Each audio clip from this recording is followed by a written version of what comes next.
Good evening, all. Sir is just trying to get into Teams. So just maybe another 5 or 10 minutes. Sir will be joining us.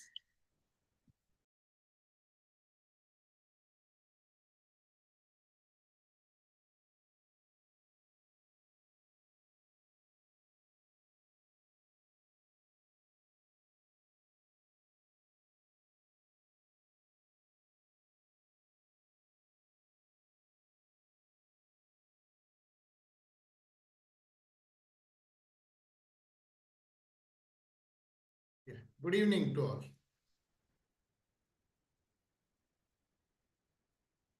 Good evening, sir.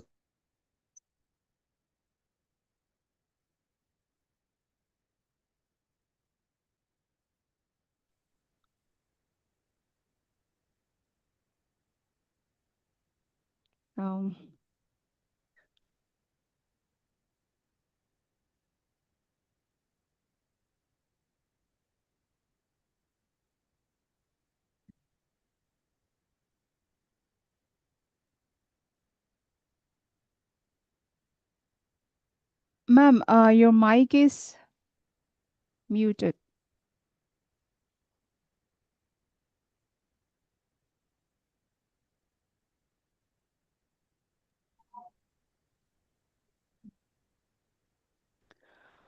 Am I audible?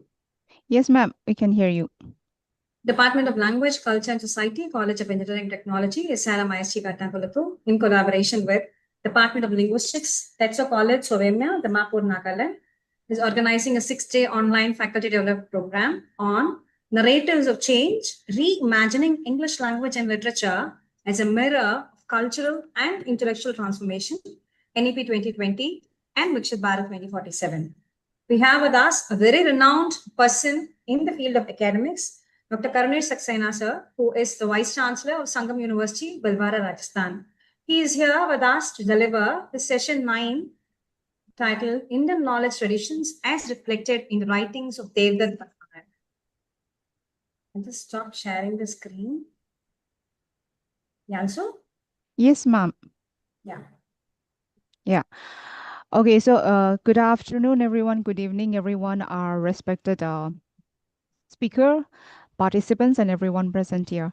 So it is my honor and privilege to introduce today's distinguished speaker, Professor Karunesh Saxena, who is an eminent academic leader with over 35 years of experience in teaching, research, and university administration.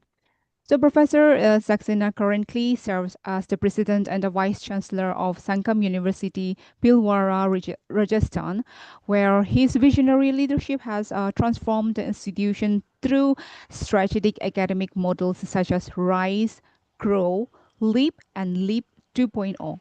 Under his leadership, the university has witnessed 100% growth in students' enrollment, the launch of several new programs, and a remarkable surge in funded projects, patents, publications, and international collaborations. His contributions to national academic policies are exceptional, and Professor Saxena has been nominated by the UGC to serve on high-power NEP 2020 committees, including the National Higher Educational Qualification Framework, multiple exit entry system, and PhD regulations 2022. His expertise has shaped reforms across UPSC, AICTE, and various state public service commissions. He is an acclaimed scholar and administrator who has guided over 50 PhD scholars, published over 150 research papers, as well as authored books and monographs, and has also produced over 400 educational films and delivered more than 1,500 lectures and workshops for faculties across India. His academic engagements span globally and span globally from Oxford to Kazakhstan, Sri Lanka, Malaysia, and many more, with profound expertise in quality assurance, behavioral sciences, strategic management, and higher education governance. Professor Saxena continues to be a torchbearer in advancing the vision of NEP 2020 and in shaping the future of the Indian higher education. Today, we are indeed very privileged to have him with us in this FTP session with his insights and experience and inspiring academic wisdom. So please join us in warmly welcoming Professor Karunish Saxena. Sir, the platform is yours. Thank you and very good evening to all of you. It is my pleasure once again to address this learned group of participants because I had the honor of being there in the inaugural session along with your principal of Tetso College, Nagaland, and other dignitaries also there. So friends, this is my session, as has been mentioned, that Indian knowledge tradition through the lens of Devdutt Patnaik's writings. And I am very pleased to share with all of you that this is approximately my 150th lecture on IKS itself, on Indian knowledge system itself, because UGC has chosen me as one of the resource persons for MMTTC NEP sensitization programs and all. And so I think that today for the first time, I'm trying to see IKT, that is Indian knowledge traditions, through the as reflected in the writings of Devdutt Patnaik, because I felt that the topic of this 6 days online FDP workshop matches with the session that I have selected for you people. I hope you will enjoy this particular presentation. I have my own style of making the presentation. I'll start with some PowerPoint presentation. In between, we'll have interim question answer break somewhere around, let's say 6:30 or so. I'll give you a chance to listen to you, to talk to you for about 5 to 10 minutes. Then we'll carry it forward, finish the PowerPoint presentation. Then we'll have one more question answer break towards the end. And due to prior commitments, I would like to be concluding the session by 7:15. So we have more than 1 hour at our disposal. Let's make the best use of this particular time. Whenever you are interacting with me, please unmute yourself when you are given the opportunity in the question answer break. Introduce yourself by giving your name, subject name and all. Then discuss the point of discussion or any clarification that you want from me, any doubts to be clarified, any question or whatever. I want the session to be highly interactive. So with these introductory words, let me begin.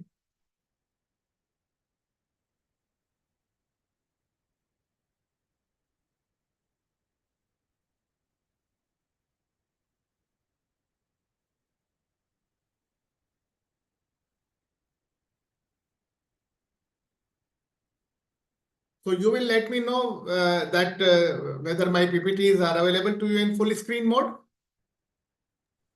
Yes, sir. It is in full screen. Okay, fine. So as already mentioned, my topic today is Indian knowledge traditions as reflected in the writings of Devdutt Patnaik. When I talk about Indian knowledge system, or I personally prefer to call it Bharati knowledge traditions. That is in Hindi, Bharati Gyan Parampara. So that is a system, rather than system, I prefer to call it traditions. Okay. So whenever I take a lecture on IKS, I always begin this particular story that 6 blind people trying to describe an elephant. And you know very well what happens when they try to describe the elephant by just piecemeal basis, whatever the organ of the elephant they have actually happened to be holding. So the first girl in front, you see that she is holding on to this sharp teeth of the elephant, and she is comparing it with sharp spear. The second one is holding onto the trunk of the elephant and comparing it with the snake. The third one, the girl on the top, is catching hold of the large ear of the elephant and comparing it with a fan. Fourth one has actually got the vast area to cover, that is the trunk of the elephant, and comparing it with the wall. The fifth one has caught hold of the hind leg of the elephant, and then comparing it with the thick stem of a tree. And the last one who has caught hold of the tail of the elephant, he is comparing it with a rope. So the same thing is happening with Indian knowledge system. People are making an attempt to describe it in piecemeal basis only. They are not able to have a holistic and integrated view of Indian knowledge system or Bharati knowledge traditions. So that is my separate lecture on IKS, which I deliver for more than 1 hour and all. So I'll not be covering that in detail, but just to give you an idea that how this topic has become important. So let me just give you a background that our NEP 2020, as per this policy prescription, they have assumed greater significance and importance to the Indian knowledge system. And as per NEP 2020, research on Indian knowledge system is mandated. And also that it should be well integrated with the curricula, both in the UG level as well as the PG level. And friends, since you are involved in the higher education system, so I'll draw your attention towards the Ministry of Education guidelines of September 2023, wherein they have given the clear-cut detailed guidelines of how the Indian knowledge system be embedded in the higher education system. Again, as I told you that my orientation today is different, so I'll not be covering those guidelines, but I'm just referring to them so that you can refer to them on internet, and you can make use of them also. Being a member of so many NEP committees at the national level, I have personally ensured that our university, Sangam University Bhilwara, our curriculum gets integrated with the Indian knowledge system, and that was done 2 years ago. So somewhere around 2023, first attempt we have made, and 2024 we have further refined the integration of IKS in our curriculum. When we talk about Indian knowledge system or Bharati knowledge tradition, it is a treasure trove that spans thousands of years, encompassing philosophy, science, arts, and spirituality. It is a rich tapestry that has shaped the intellectual heritage of the country and has had a profound impact on global knowledge. So to my mind, the 4 foundational pillars of Indian knowledge system are: number 1, philosophy; number 2, science; number 3, arts; and number 4, spirituality. Very briefly, let me discuss these pillars one by one. First of all, we talk about philosophy. So we all know that India has a very long-standing tradition of philosophical inquiries, with ancient texts like the Vedas and Upanishads exploring profound questions about the nature of existence and consciousness. We all know that India has produced world-renowned philosophers. Most famous among them is Maharishi Patanjali, who propounded the practice of yoga, which has now been practiced all over the world. And if I may say so, based on my overseas working experience, that foreign educational institutions overseas are focusing more on yoga and its practice as compared to our Indian institutions. So that is one such gap area that we have to start working on immediately. Next, we come to science. We know that in the field of science, that is Vigyan, Indian scientists have made significant contributions to so many fields of science, including mathematics, astronomy, and medicine. Many of you might be knowing that ancient Indian mathematicians developed the concept of zero and the decimal system. And you know that without these 2 discoveries, the concept of zero and decimal system, our algebra, arithmetic could not have progressed further. and even our computer science is based on binary system. Binary is 0 and 1, right? So without binary, computer could not be evolved, could not be developed. And now all these developments that are concurrent with computer science, that is our internet, our Internet of Things, then our artificial intelligence, all these developments would not have taken place if our Indian mathematician would not have developed the concept of zero centuries ago. Same way, we should recall Aryabhat's contribution in the field of astronomy. In the field of medicine also, Charak and Sushrut, they have made tremendous impact by even Sushrut Samhita happens to be the one of the foundational books in the field of medicine.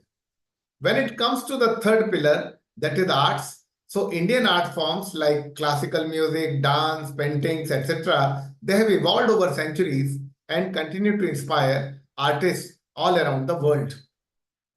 Let me tell you that there are so many temples which are famous for their carvings and which are famous for their paintings and sculpture and all those things.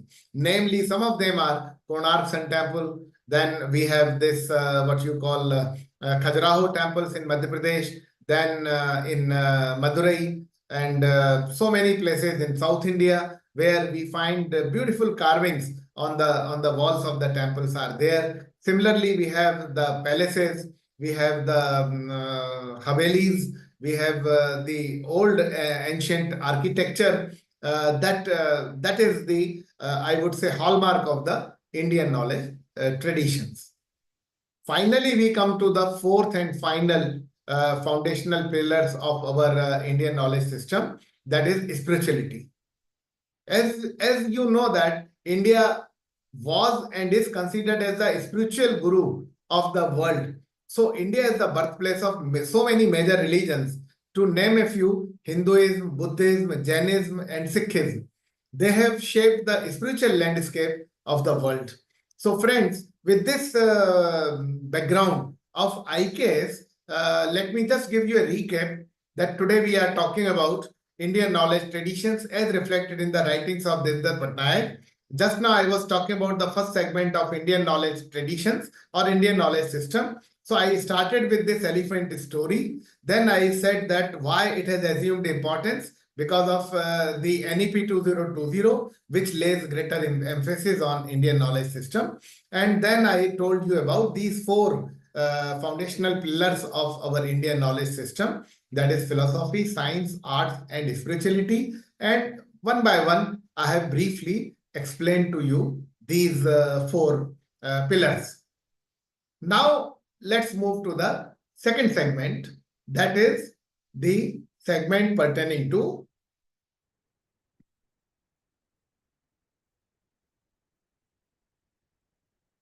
the Devdutt Patnaik.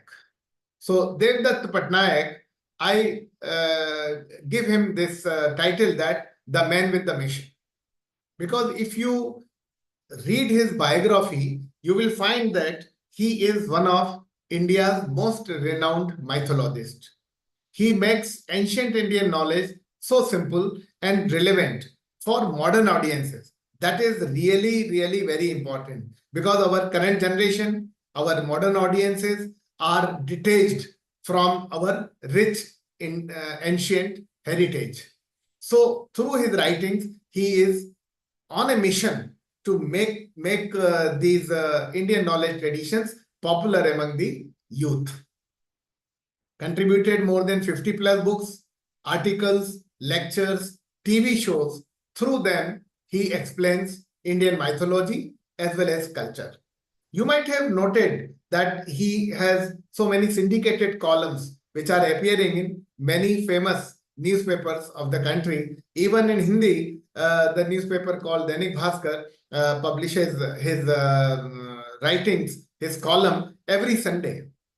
He offers fresh interpretations connecting ancient wisdom to today's world. So he talks about that what solutions our ancient knowledge and Indian knowledge traditions can provide to the today's world's problem, such as the stress management, such as the interpersonal relations improvement, such as increasing more spiritual inclination among the youth, and so on and on.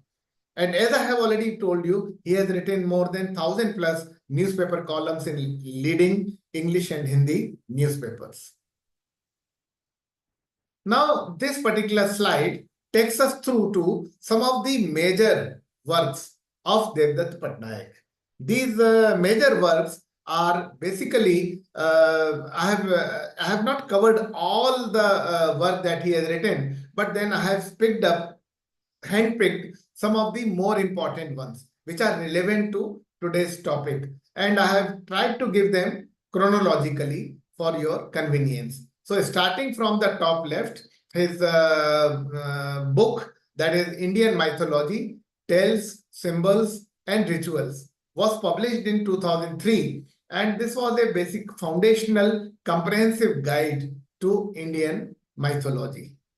Then comes another book which has made him much more famous, the title of which was Myth, that is an English word, is equal to Mithya, that is a Hindi word. So myth is equal to Mithya, a handbook of Hindu mythology.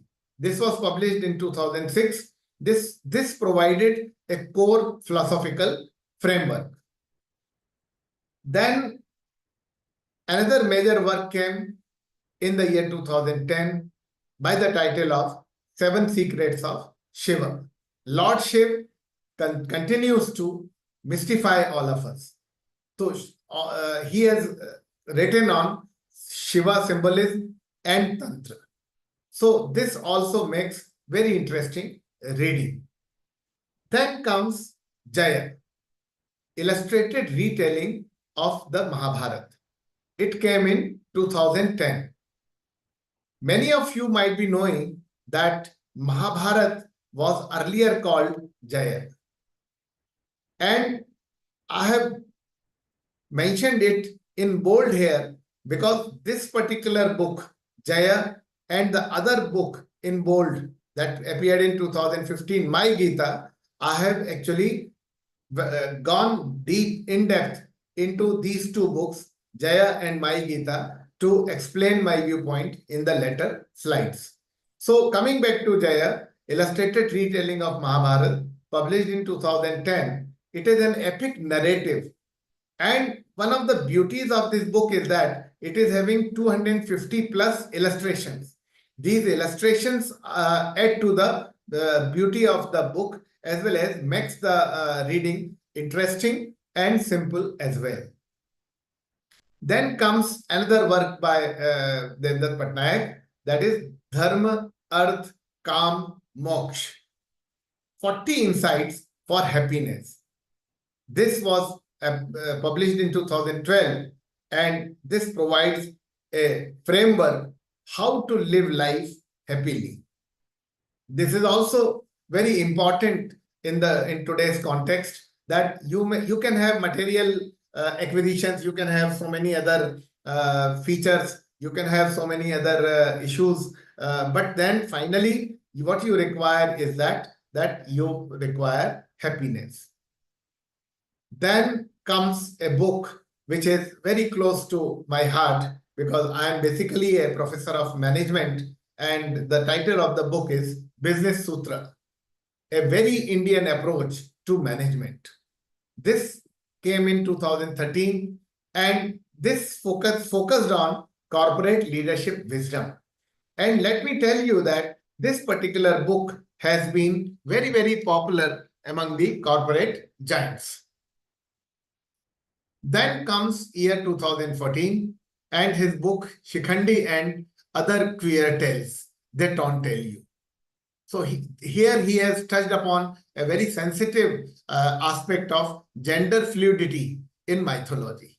So this also makes an interesting reading, and the research scholars in the field of English literature can go through this particular book, and it can make an interesting research topic for them. Then comes My Gita, published in 2015. It is the basically an attempt to reinterpret Bhagavad Gita. As I said that the book Jaya, published in 2010, and My Gita 2015, these two books I am going to take up in detail. Then 2016, he has come out with a book called Olympus. Olympus is an Indian retelling of Greek myths. So this was an attempt by him on comparative mythology. And therein, he has tried to draw the parallels between Indian mythology vis-a-vis Greek mythology. Because when you go back to the past, then there are certain common linkages which you will find. Then the last book that I have included in my list, very selective list it is, as I told you that out of 50 plus books, I have selected only these hardly 10 books that I have selected. So then, while he talks about happiness, now in 2019, his book comes How to Become Rich, Vedic Wealth Lessons. Now, richness also he has described in a different manner. So, economic wisdom from scriptures. So, that is where you might be knowing that Kautilya's Arthashastra. And today's NEP talks about interdisciplinary research and multidisciplinary research. But great example is found in Indian knowledge traditions. That is where Chanakya, who was considered one of the greatest diplomat of the world, and professor he was, because Acharya Chanakya he was, and so a teacher of political science, writing a book on economics that is by the name of Kautilya, that is Arthashastra. And so this was a great example of the interdisciplinary approach of political economy. So friends, with this basic introduction about Indian knowledge system and about Devdutt Patnaik, the man himself, and some of his major related works, now we take one or two more, one more slide, and then we'll open up the session for interim question answer break.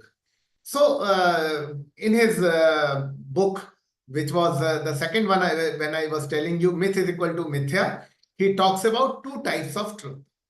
One is sat, that is objective truth. सत जिसको हम हिंदी में भी कह सकते हैं सच.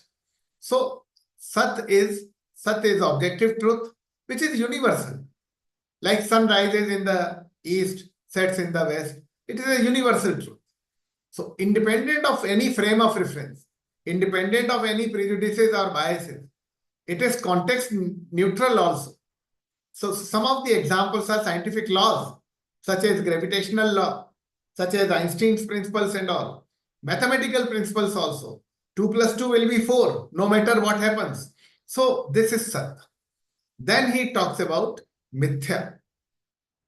That is subjective truth. Subjective truth, this is culture specific. This is frame dependent. This is perspective based. This is guided by subjectivity, guided by preconceived notions and prejudices. Now the examples are myths, narratives, belief systems. But remember that when he is talking about mithya, he is not claiming them to be false. So not falsehood, but meaningful cultural interpretations he has given to this subjective truth. Now he has covered why myths matter.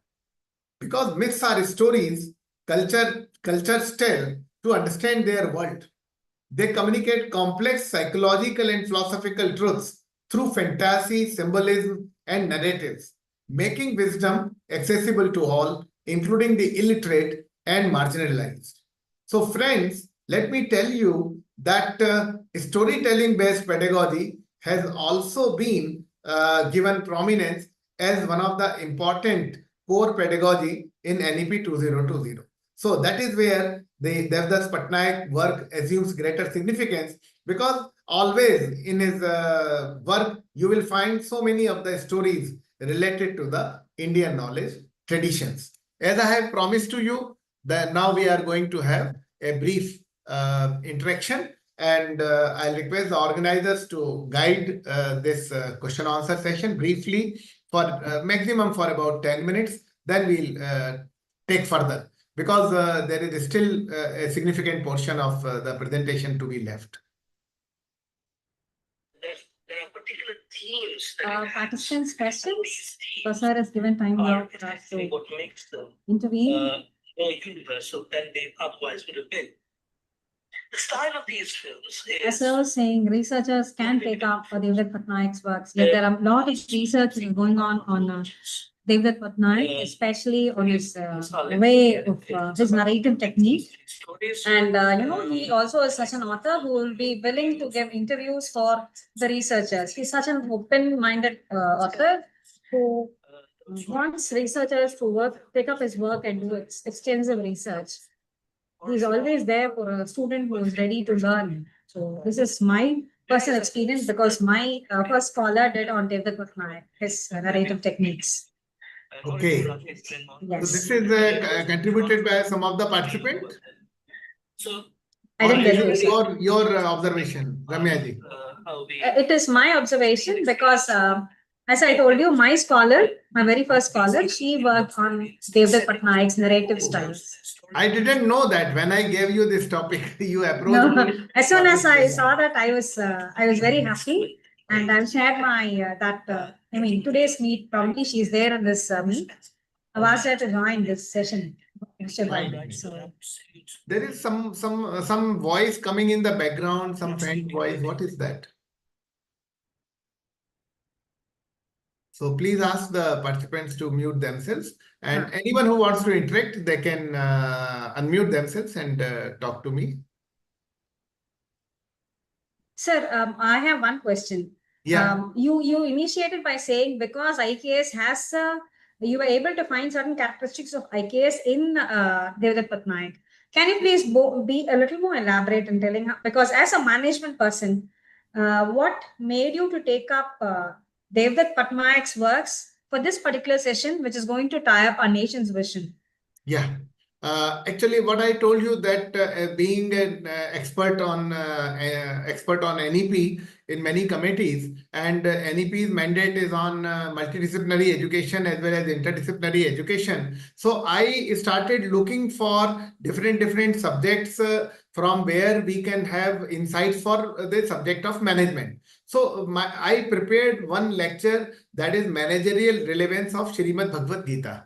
And then when I was preparing that lecture, then I happened to read this book by Devdutt Patnaik, My Gita, and I could find so many interesting and important information from there. Similarly, this book, what I was mentioning, Business Sutra, that was also quoted in my presentation. And then I prepared another talk on Lord Krishna as the ultimate management guru.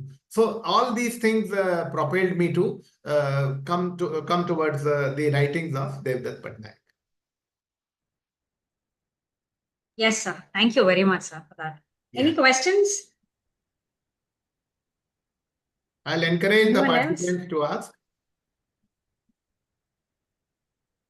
Don't be passive, because I want this session to be interactive. And I was told that this is going on YouTube live also. So you have a chance to come on YouTube by expressing your viewpoints.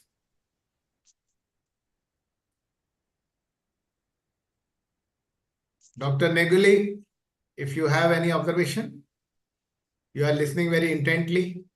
Yes, sir. Actually, these are literature is something very new to me because I'm from linguistics background and I'm exploring and things every day. So I'm trying to explore and I'm trying to learn from experienced people like you and Ramya ma'am, and yeah. So these things are a little new to me. So I'm trying to understand and explore themes like this. Yeah. Look at my plight. I'm a professor of management, and then as a rank outsider, I'm here and talking to you people. My only connection with English literature is that my daughter, who is present online, Ketki. She is pursuing her research in English. Yes, I received a message Question in on the chat question box. on chat. Yeah. So, Yes. what are your thoughts on Indian knowledge traditions in Patnaik writings? Actually, this particular whole lecture is focused on the Indian knowledge traditions as reflected through the writings of Devdutt Patnaik. So far, I have told you about very briefly about what is Indian knowledge system or Bharati knowledge traditions. Then I have told you about the man's biography, his major works, and then I have covered only one aspect of myth is equal to mithya. Now we'll go to the remaining two books of Jaya and My Gita and their my understanding of these books and how they are linked with IK. So there you will find the answer to your question. Yes, anyone?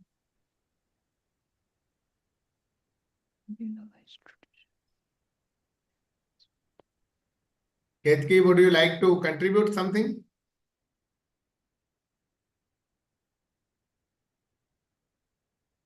Unmute and then give your introduction and then speak. Good evening. I'm Ketki, and I'm daughter of Dr. Karunesh. He has passed on the link for today's lecture, and I'm very fortunate to attend this particular lecture because it is very much in tandem with the research that I'm doing at the moment. Because mythology and eco-criticism falls, hand in hand with in terms of research, and how mythology can play a very big role in the conservation of environment is something that even Mr. Devdutt Patnaik has harped upon. So I believe that apart from the Indian knowledge system, he has a widespread understanding of managerial skills, as Papa has told about, and also in terms of the environmental criticism that I'm working on. And I'm looking forward to the rest of the presentation and understand his connection with management and Indian knowledge system, which will also enrich our experience. And yeah, I so far I have no questions, but I'm looking forward to the presentation, and I'll ask in the end if I have any. Thank you. Thank you. Thank you. Thank you. Best wishes for that. There's Yeah. a question in the chat box, sir. Yeah, in the chat box, there is a question. So let me tell you that, and I have always been telling on all the platforms that when we talk about Indian knowledge system, it has nothing to do with any particular religion. Because you might have noted that there are four pillars. Philosophy is one, the science is another, arts is another, and then spirituality. In spirituality, not only one religion is being emphasized, but there are all types of religions. And in this particular work, I have tried to delve deep into the writings of Devdutt Patnaik from the point of view of Gita and all. But then let me assure you that Indian scholars are also equally enthusiastically working on the Indian knowledge traditions as reflected through our Quran and other religions scriptures as well. So this is a disclaimer which I always make in my detailed lecture on IKS, that it has nothing to do with any particular religion. And it has to definitely do with our rich cultural tradition, our heritage. We all should be proud of that. You might recall that we were considered as a Vishwaguru earlier.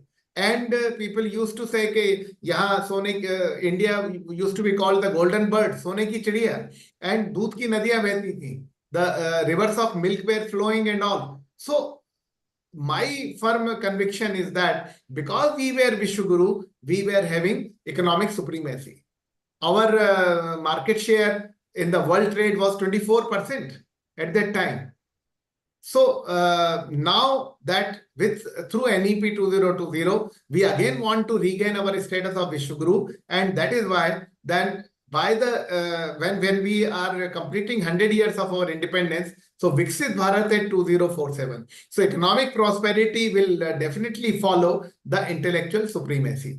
So anyway, now let me take you further to the remaining part of the presentation. And then we'll have another round of question answers.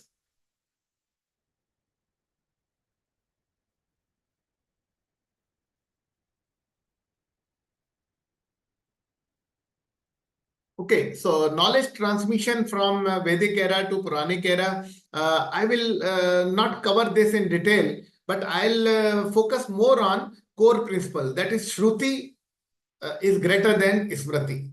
So oral tradition, that is Shruti. Shruti means that which is heard. So this is a Hindi and Sanskrit word. Like I was telling you, storytelling based pedagogy is given importance. So that is why, because when you hear something, then you remember much. So Shruti is prioritized over written text. That is Smriti. So that which is remembered. So living transmissions through Guru-Shishya relationship maintain knowledge, vitality, and evolution. So point I'm trying to make here is that the Shruti Parampara must continue. That is from generations to generations. Like in today's era, it is not there. But when we were children, our grandfather and our parents, they used to take us on a long walk and all, and then they will narrate so many interesting stories about the mythology and about the ancient this thing, scriptures and all. Quickly, we come to this first book that I have selected for review today. That is, first one is Jaya. And this is the cover page, an illustrated retelling of the Mahabharata. So it seamlessly weaves Sanskrit classic with folk and regional variants. Published in the year 2010, I have already told you, 250 plus original line drawings are there inside the book, 108 chapters covering the entire epic, and they include six post-war chapters also. So 102 chapters for before and about Mahabharata, and last 6 chapters are post-war chapters. There are regional variations are also there, like in Chhattisgarh, Pandavni, then Gondhal, and Terikutu, Yakshagna. These are some of the regional variations of this Mahabharata Jai. So 346 pages long book it is. It explores timeless wisdom for modern readers. Central philosophical concept is Jaya versus Vijay. So twin brothers Jay and Vijay guard Vaikuntha. Both mean victory. Jay also means victory. Vijay also means victory. But they lead to different destinies, because while the two paths are different, Jaya is the spiritual victory, Vijaya is the material victory. So in Jaya, no losers are there. Eternal paradise can be obtained. That is, Vaikuntha can be obtained. So someone also loses in Vijay because it's a material victory. So if I win, you lose, like that. So it's a temporary heaven that we consider as Swarg. Now, evolution through 4 transformation. How this work of Jaya got transformed over the period of time. Stage 1, there were only 25,000 verses. So this was original text, which was focused on spiritual victory. The philosophical core was that how does Yudhishthir transcend material defeat to achieve spiritual triumph? So metaphysical dimensions were emphasized more and more. Second stage, so this was spiritual victory, right? Second stage, Vijay, this is having 1 lakh plus verses. Now the text was expanded further to emphasize material victory narratives. Battle sequences elaborated, Pandava, how they trump over the Kauravas, it was detailed. Shift towards narrative, entertainment was also built in alongside philosophy. You know that if you read Mahabharata, any version of Mahabharata, you will find yourself engrossed into it, because so many stories are there. There are so many stories in stories like that. And there have been television serials also. And if I recall correctly, there was a Bollywood film which was produced and directed by Shashi Kapoor by the name of Kaliyug. So this is also there. Third is Bharat. Now this is clan narrative. So emphasis on dynasty history, genealogies, political intrigue, succession concerns, cultural identity of Bharatvarsh, that is ancient India, explored through lineage and conquest. So this was also highlighted by Pandit Jawaharlal Nehru when he wrote Discovery of India, Bharat Ek Khoj. And on that particular book, which was a phenomenal book, the Doordarshan television series by the name of Bharat Ek Khoj, directed by Shyam Benegal, was very popular I think that was in 80s, if I am not mistaken. Now, then comes the fourth stage, that is Mahabharata. Mahabharata is considered as the repository of knowledge. It is the final form. So, like I was telling you that Mahabharata earlier was called Jai. So, this was stage one. And so, this Devdutt Patnaik has written the book by the name of Jai. So, Mahabharata is knowledge repository, final form, entire wisdom repository of Indian civilization. Philosophies have also been added. So, Srimad Bhagavad Gita references are also there. Ethical codes, drawing parallels with Manusmriti, also there. Regional tales have also been added. Folk narratives are also there. So, this is the full and final form, that is by the name of Mahabharata.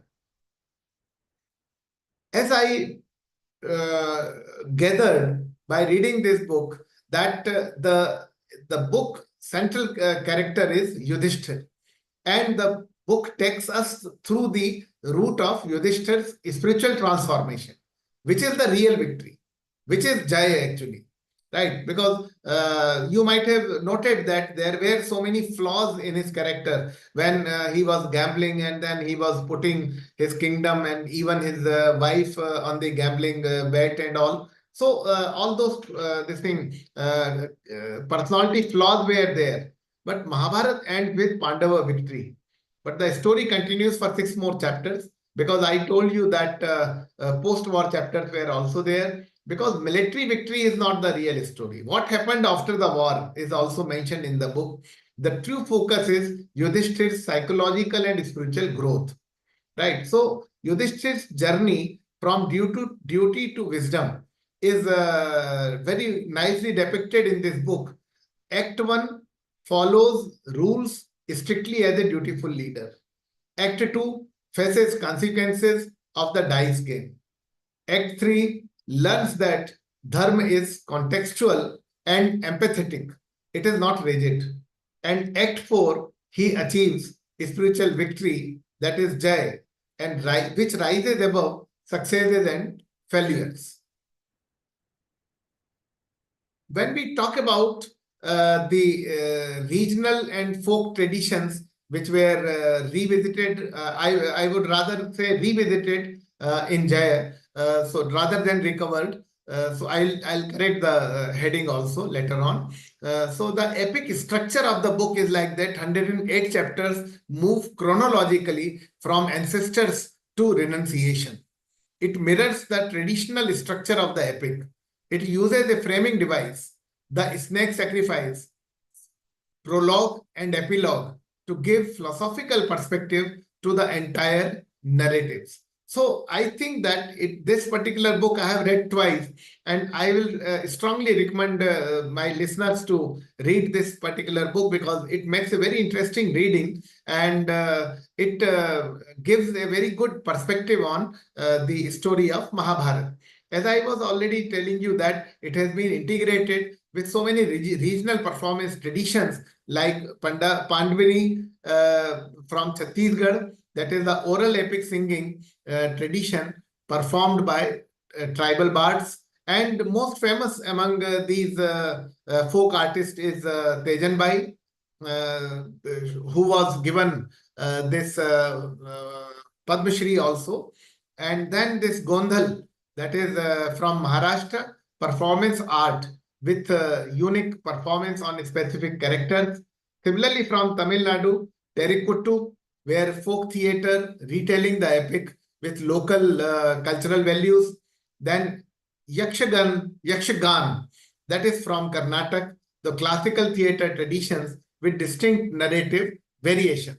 So this story has been told and retold in different regions based on their folklores, and I would rather say that based on more of Shruti Parampara, the way it has been told and retold over the generations.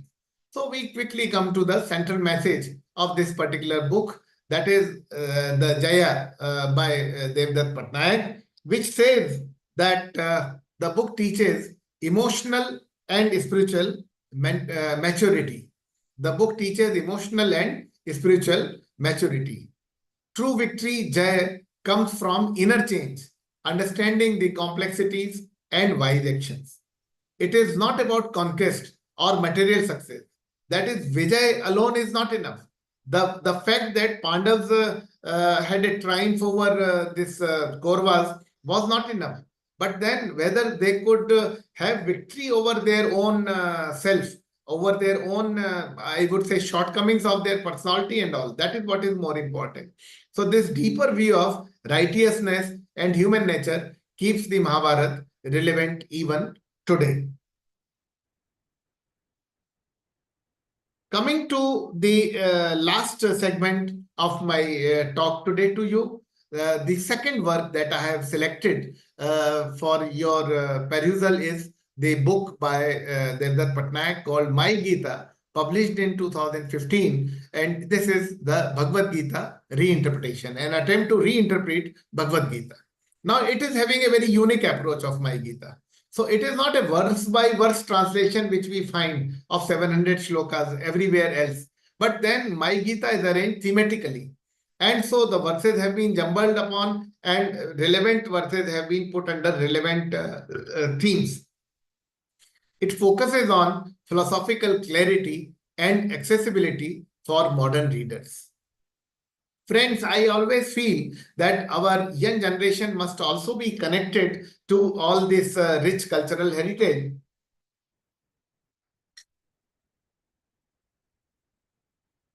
And we can talk their language. We can give them some kind of different experiences. We can have audiobooks for them. So in this light, I have put in my Sangam University library one device called Talking Gita. Now it is having a headphone, it is having a special purpose electronic pen, which we put on any particular verse. So then first it gives the verse is in Sanskrit. So first it gives the Hindi translation, then it gives the English translation. So this is becoming popular among the young students of the university. So some such attempts or some such initiatives can be taken by academic leaders. Now this book also focuses on Krishna's guidance on relationships. So Lord Krishna encourages Arjun to understand, not judge his relationships.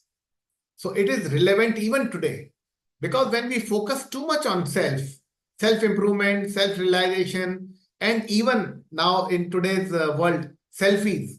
So we are having some kind of a narcissistic attitude, and that is where we are not able to develop empathy towards others. So that is causing big serious problems in our interpersonal relations. So that is another message which this book gives to the readers.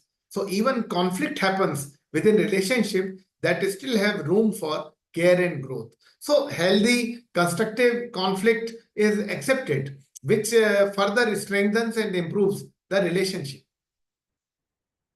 The three listeners' principles. This is very interesting aspect of the book. Krishna's words reach each listener differently. Arjun, the words are the same. Remember, the preachings are the same. Arjun hears wisdom because he is engaged seeker. He is seeking answers to his doubts, to his questions, to his problems. Dhritarashtra hears threat because he is not there on the battlefield. But then when he listens to Lord Krishna, he understands the underlying message and he fears for his children. So he was in the capacity of silent judge. And Sanjay, I would say the perennial commentator who hears information but misses meaning. So he basically becomes a narrator. and he is giving the commentary to Dhritarashtra as to what is happening. And through the Divya Jyoti or Divya Drashti that he was having, that by sitting miles away from the battlefield, he was able to see what is happening and then reporting back to Dhritarashtra like that. So the same teaching leads to different understanding depending on the listener's mindsets and inner readiness. As a teacher, we also experience this thing, that our lecture is the same, but then it is grasped by students groups differently, depending upon their frame of mind, their preparedness to listen to our lecture. Now, this particular book, the highlight is that 18 chapters reorganized into 3 philosophical pathways to liberation. These 3 pathways, they are not exclusive. They complement and support and inform each other. And these 3 are Karma Yoga, Bhakti Yoga, and Gyan Yoga. So I'll be making a brief comment on each one of them, and then I'll give you some more chance to ask questions towards the end. Karma Yoga is action without attachment. So that is the concept of detached attachment. So karmanye badhikaraste, that you keep on doing work without thinking too much about the results or the fruits of the actions. They will automatically follow. So full engagements in duties without obsession over results. Do your best and accept outcomes with which and feel that some of the outcomes that you cannot control, you have to accept, and some of the outcomes that you can control, you have to manage. So learn to freedom from success, right? So this is how we can go to the next slide, that is Bhakti Yoga. Bhakti Yoga, here, devotion as dialogue. So now in this part, dialogue versus argument has also been very nicely explained. So Krishna's method is samvad, that is dialogue. It's not vivad, it's not argumentation. Krishna does not declare truth forcefully. He responds to Arjun's questions with patience and compassion. So teaching style is interactive, question and answer, active listening by both the teacher and the disciple, and understanding the student's confusion and addressing that. Now, dialogue versus argument, that is samvad versus vivad. So modern culture focuses on winning arguments. What we see on TV debates and all, they hardly make any sense, and horrible show they put up when they do TV debate, because coming from different political parties, they have their own agendas to propagate. But here in dialogue, that is samvad, so bhakti promotes dialogue, aiming for mutual understanding, not victory in any kind of debate or any vivad or any argument or anything. So compassion acts as a bridge between a righteous God and a confused devotee, like a mother softening the sternness of a father for a struggling child. So this is where I think that this particular touch, compassionate touch by Lord Krishna, comes out in this Bhakti Yoga. So Bhakti is connection. Bhakti recognizes human need for connection, not just philosophy. Relationships, love, and devotion are as important as knowledge. In today's materialistic world, we focus more and more on IQ, that is academic intelligence. But then we have learned that it is emotional intelligence which makes us successful, so EI. But here Bhakti Yoga talks about spiritual intelligence. So isolation causes confusion, connection enables clarity. So that is where genuine relationships are possible through Bhakti Yoga. Then comes the third and last, that is Gyan Yoga, that is self-knowledge and transcendence. So Aham versus Atma, that is false self versus true self. So false self is more, I would say, egoistic and all, while true self is immortal. It is independent of external circumstances. Then this Gyan Yoga also talks about moksha as liberation. Moksha is liberation, not the world rejection. Now, so many of our sannyasis, they take renunciation, they escape from their worldly duties and all. So a householder can also experience moksha. So Gyan Yoga tells us that even while being in the grahast ashram, you can experience, you can practice Gyan Yoga also. So moksha is active liberation, and while it is not passive withdrawal from your worldly duties. Then comes integration rather than escape. So we try to learn so many things. We try to understand that our true self rather than false self. Our life moves through compassion, wisdom, then detachment, engaged but not disparate, active but not controlling. We are not possessive. So all these things are very nicely explained in this particular part of the book, that is My Gita. The Gyan Yoga chapter I find to be the best one, actually. So I think that this last slide also, I can very briefly tell you about that, addressing modern challenges through ancient wisdom. This is very important for educationists like ourselves, that how can we reorient our young generation? Because you find that in so many countries of the world, Gen Z is causing this thing, even the change in government. So they have come out as a force to reckon with. And so it is our humble duty to keep our Gen Z, our new generation, on the right path of nation building. So self-awareness in narcissistic cultures. Modern media celebrates the ego. That is ahem. Social media, Facebook, etc. and all, everywhere you find that मैंने ये किया, मैं ये कर रहा हूँ. So like that is something which is not the done thing actually. So helps identify real desires versus ego-driven cravings. Useful for navigating social media driven comparisons and narcissism. The problems that we find in today's social media world, in digital age, the problems are that we are living in isolation. Every man and woman has become an island unto themselves. And the family values, the healthy interactions among the family members are getting affected. And so this particular book, through Bhakti Yoga, stresses genuine dialogue among the family members, being in the present, that is here and now, and having compassion towards the other persons in our life. That all is taught here. Balancing ambition with detachment. This is another important thing which is taught through this book. So where work-life balance often does not work in practice, because due to Corona, then the work from home started. Now, so this work-life balance line has become even more thinner and thinner. And so we have to distinguish, we have to isolate, we have to insulate our personal life with work. Then only we can be successful. So Gita offers a balanced approach. Ambition without desperation. That you can be ambitious, but don't be desperate about that. It encourages engagement without clinging to results. Success should not become your identity.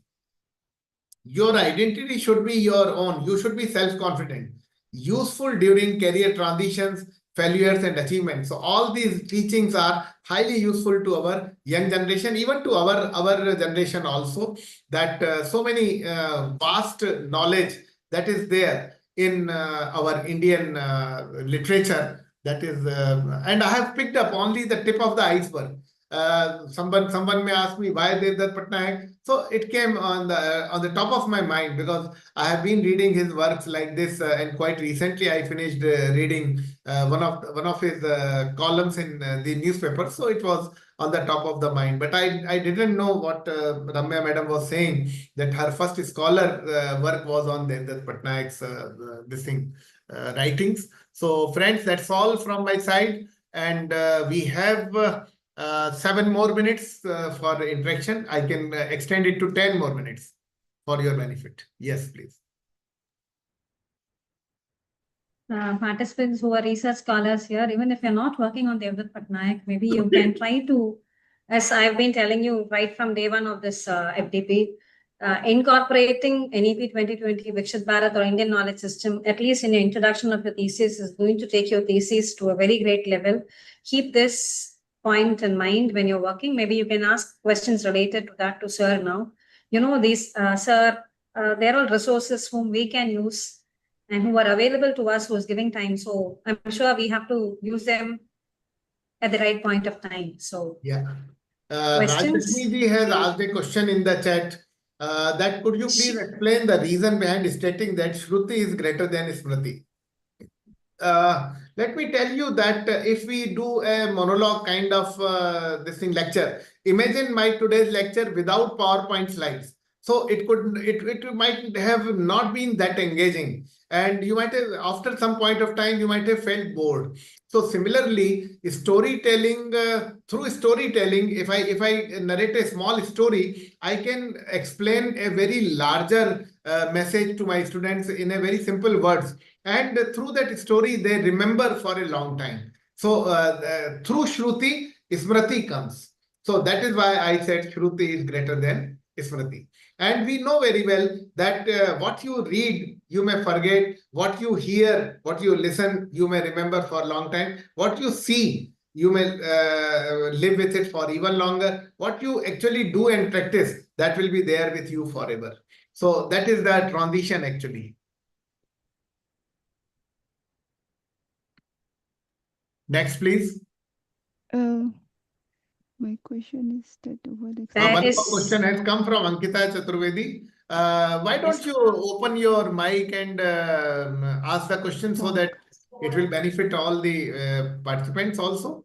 Ankita, can you unmute?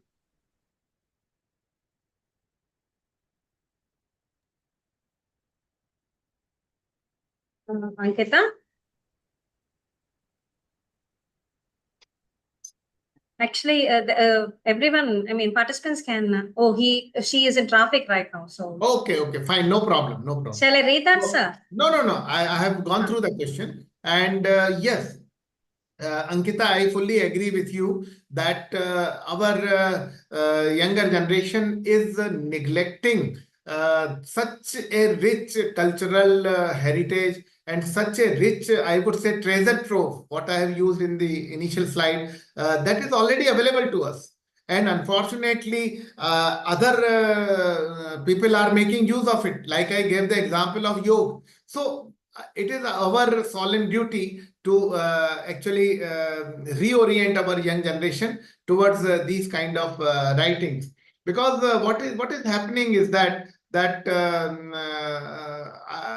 in Europe they are not feeling ashamed if they don't know English, because they have more bondage with their mother tongue or native language and all. And same way, their roots are there, which they are very proud of. And I think that we have been to, in September, we have been to Florence, Italy, and we found that it is the cultural capital of Italy. So that is where I found that how remaining connected with culture becomes a very important aspect. So anyone else who wants to ask me? Riku Ghoshji is also there if you want to ask anything. Dr. Shakila Kumari, in the meantime, has asked a question, and she says that how we should inculcate IKS in today's digital classroom. So one such example I had given, that was of Talking Gita as a device, which I bought and put up in the library for students to use.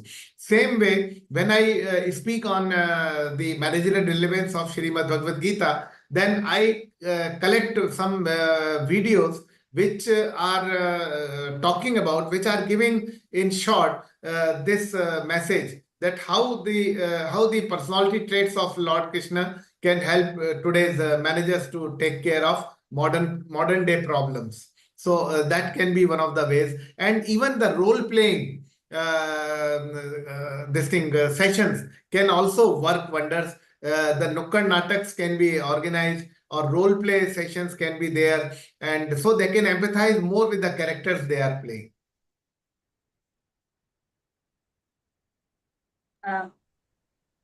Last three Ella questions, ma'am, and how it was information. I'll prefer the questions to come using mic. Okay. Meanwhile, I also request the participants to kindly turn on your camera so that I'll take a picture. Okay. Okay, sir. While people are getting ready for a picture, according to I've already seen the your talk. It was a very engaging and meaningful and very informative session. And I was thinking because I have not explored Patnik's work, I was thinking what are the core themes that he explored besides these Gita, Mahabharata, which are more spiritual. So I was wondering what are the other core themes that he explore, and how can we, inculcate or incorporate it into our development of Viksit Bharat 2047. I was Yes. just wondering, yeah. If you are talking about Devdutt Patnaik, then he has positioned himself as the writer who will write more and more on mythology itself. And very rarely he diverted from this. And the farthest he went was Business Sutra's book. So that was there. But then I think that this particular, he has carved out a niche for himself in this domain of writings. Devdutt Patnaik. But of course, there are so many other writers of Indian origin who are writing about what kind of roadmap Indian economy should follow to achieve this status of Viksit Bharat by 2047. And only yesterday, our chief economic advisor of our country predicted that very soon our Indian economy will touch the $4 trillion mark. And that is really remarkable, because you know that we have already achieved the status of fourth largest economy of the world just now, because we are having a demographic dividend. You know that 65% of our India's population is in the age group of 18 to 59, which is a healthy age group and productive age group, the working population, I would say. But this demographic dividend is not going to remain with us forever, because by 2041, it is predicted that population will start aging. And the problems that Japan and China are facing now, we may face the same problems then. So we have to make fast strides, fast efforts now, so that to compensate for that disadvantage then. Because ultimately, we should not lose sight of our focus of Viksit Bharat at 2047. Thank you. Yeah, okay. Thank you, sir. Any more questions?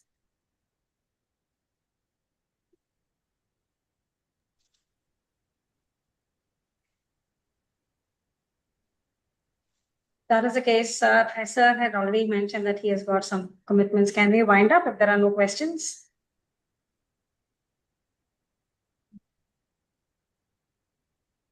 Okay. Thank you very much, sir, for that.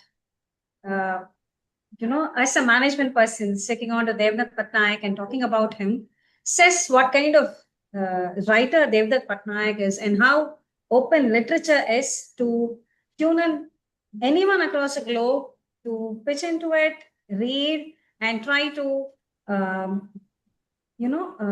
deliver a lecture. Yes, other than delivering a lecture, that's why we wanted to actually make a connect with bring in a connect with language and literature, how it is very much evident, how it is proven that it can be as science, as technology, how language and literature will definitely play a pivotal and vital role in shaping our nation's vision, that is especially with NEP 2020 and Viksit Bharat 2047. That is why we actually intended to have such a topic for our FDP.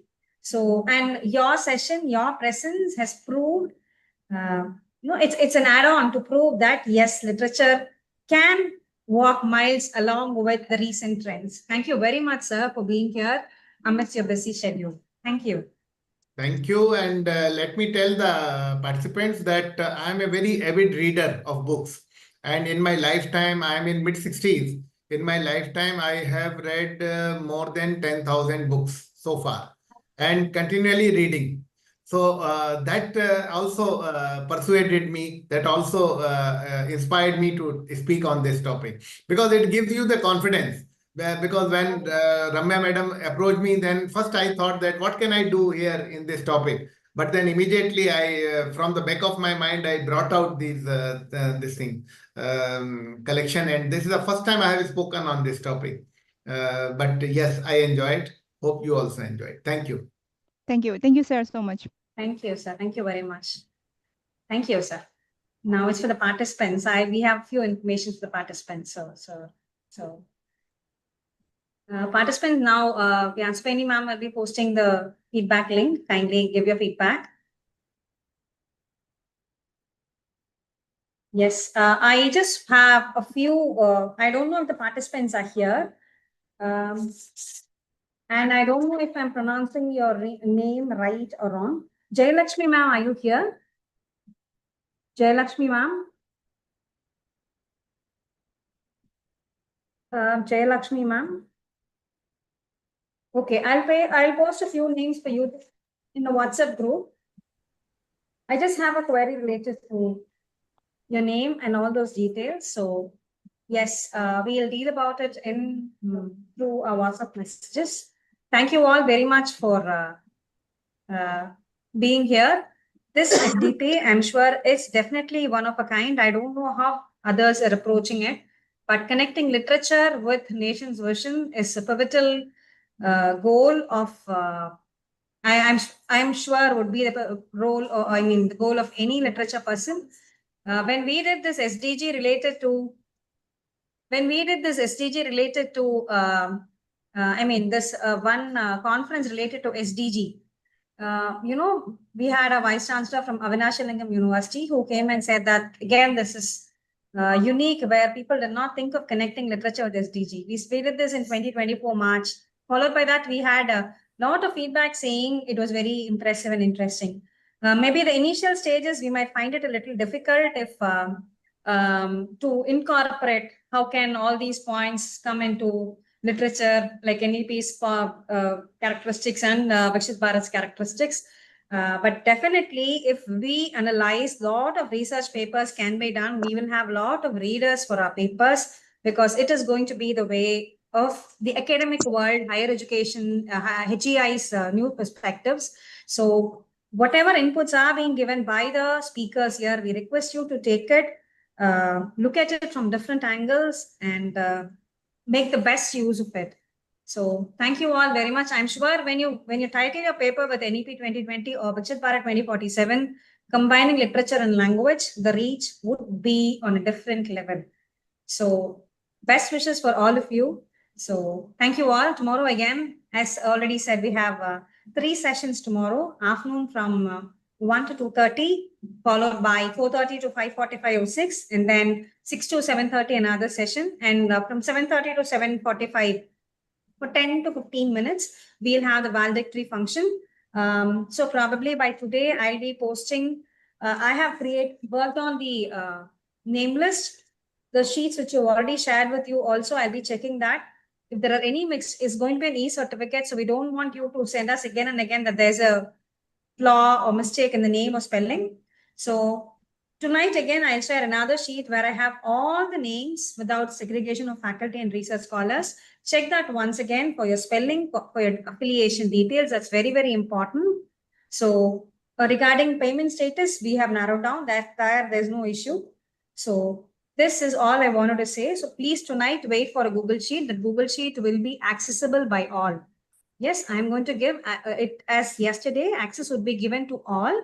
So if your inbox is full, there'll be a problem for you to open the Google Sheet. So kindly access the Google Sheet, check for your name, for your affiliation, for spelling errors, correct it, and send it to us. If your work is correct, please, I'll also give a remarks column. In the end, please write information correct. Yes. I'll also add a remarks column which is going to tell me that you have checked your data. Okay. So in the last column, please write that the information is correct, or just say correct, or just say checked. Right. This is going to help us in it's going to give us a confidence that you have checked it, you have seen it. Fine. So thank you all very much. So tomorrow again for 3 sessions, we'll be there together. Thank you. Ma'am, somebody is saying that he is not in WhatsApp group. So I Uh, think they should leave the number here, then you can add them in the WhatsApp group. yeah, sure.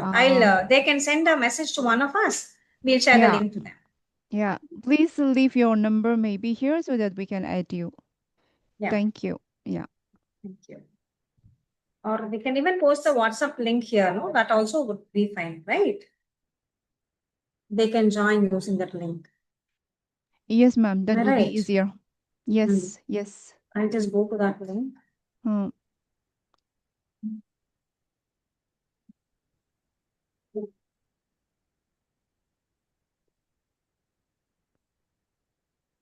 Wherever possible, even when individually people send me a message, I send them the link. So I Link. don't know how we missed it out.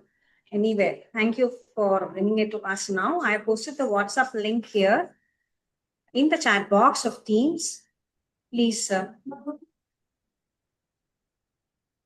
please join the WhatsApp group if you're not part of it till now.